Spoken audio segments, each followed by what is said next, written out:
Magandang araw po, welcome po sa aking channel, Love9 TV.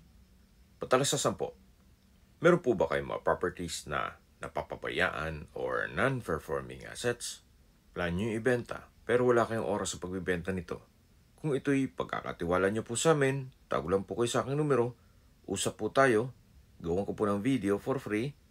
Yes, libre po, wala po kayong babayaran. Tutulungan pa namin kayong mabenta ang inyong property.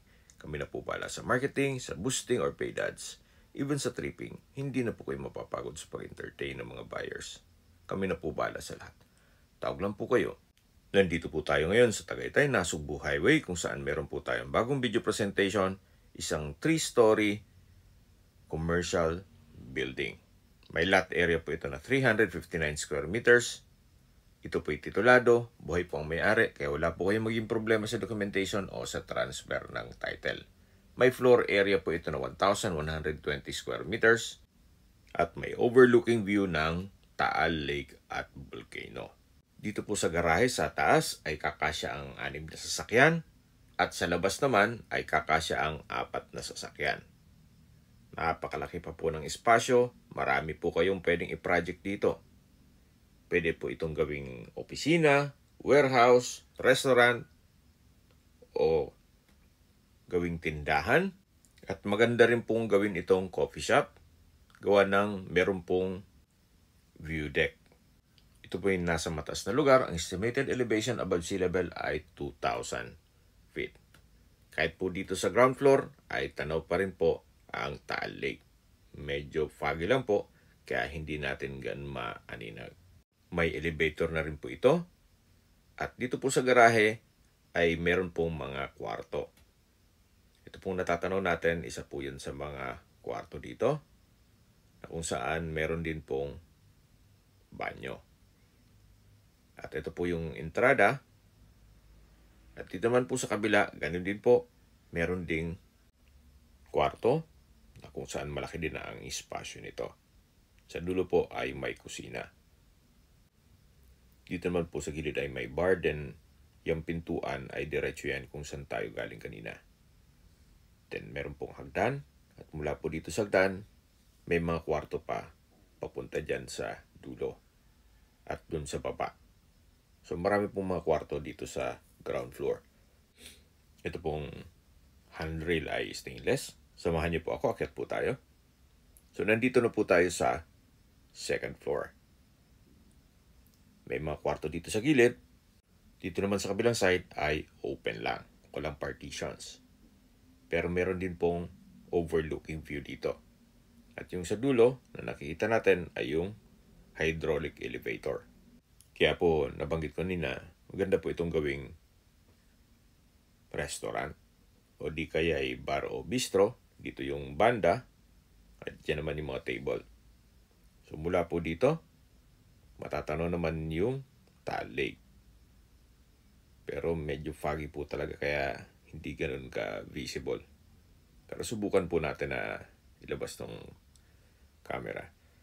Yan po yung Taal Lake, yung medyo foggy area. Then dito naman ay ridge side na. So balik po ulit tayo dito sa loob. Mula po dito sa kanto, yan po yung kabuang espasyo dito sa second floor na maganda pong gawing alfresco restaurant. Then dito naman, yung mga maliit na kwarto, pwedeng gawing video okay room. Para kung sakaling gustong mag-bonding ang magpamilya, pwede po dito. At dito po sa likod may access door na papunta naman sa taas kung saan marami ding kwarto ito. Ito po yung kwarto sa kabilang side. Malaki din po ang espasyo. At dito naman po yung hallway na papunta dito sa dulong kwarto. Sa dami po nitong mga kwarto, pwede po kong gawin din itong call center. So depende po sa inyo once na ma-acquire nyo yung property kung anong pwedeng maging project ninyo. Dito po ay may banyo o toilet and bath. Malaki naman ang espasyo nito. Ganun din po dito sa dulo. Ito po yung hagdan na papunta naman sa attic. Samahan niyo po ako. Akyat po tayo.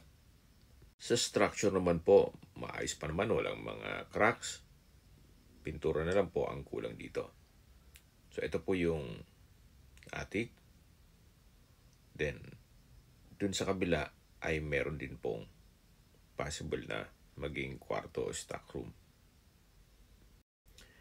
Okay, baba po tayo para check natin ibang parte nitong building. Balik po ulit tayo dito sa hallway. At dito po tayo sa dulong kwarto dadaan para masilip ulit natin itong vacant na space dito sa second floor. Kahit po may senior citizen o PWD, walang problema gawa ng meron pong hydraulic elevator. Yan po, tunghayan nyo po. Marami po kayong pwedeng i-project dito. Kung natatanaw nyo po yung maliit na stage, dyan po tayo galing kanina. Dito naman po yung hagdan na papunta po sa view deck. Ganun din po, naka-stainless na handrail at railing.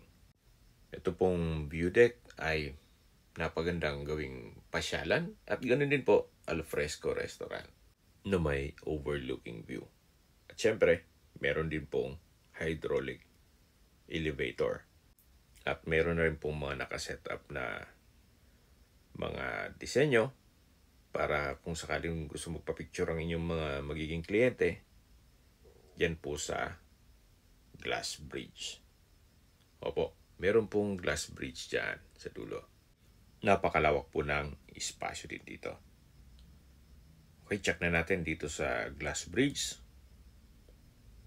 Napaganda po ng tanawin. Very relaxing.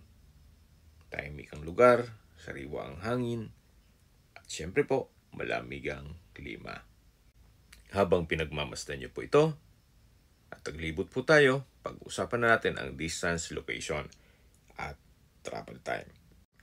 Ito po ay along Tagaytay-Nasugbu Highway at malapit sa mga restaurants dito sa paligid. Mula po sa Twin Lakes, ang distance is 4.4 kilometers at ang travel time is 7 minutes. At mula naman po sa Mendez Crossing, ang distance is 3.9 kilometers at ang travel time is 11 minutes.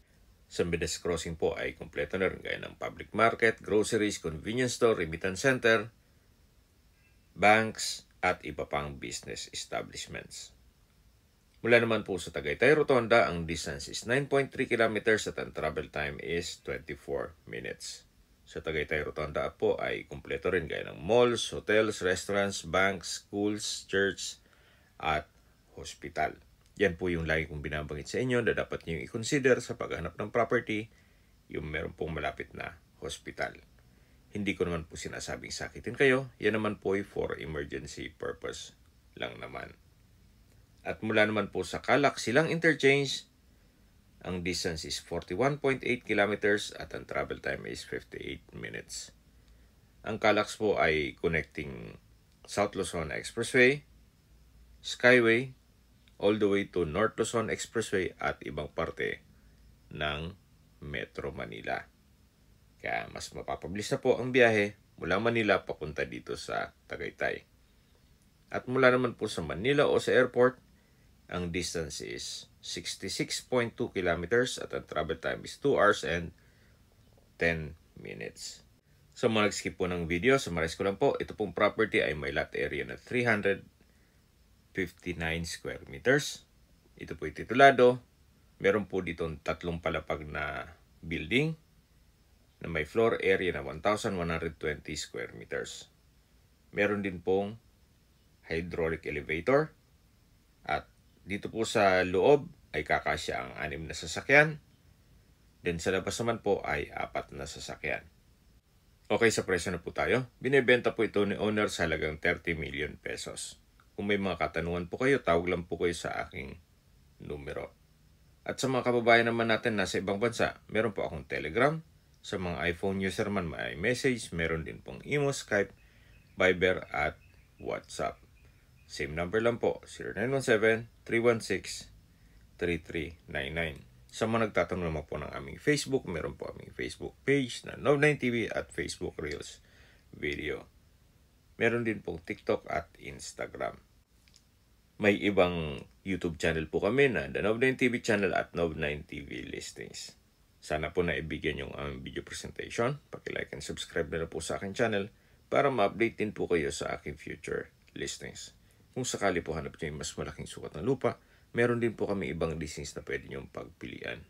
Huwag po kayong makatubiling tumawag sa amin, then let us know your budget para malaman namin kung anong property pwede namin i-alok sa inyo. Sa lahat pong viewers, subscriber at nagtiwala po sa amin, salamat po sa suporta. Ingat po kayo lagi at yung pamilya. Maraming salamat po.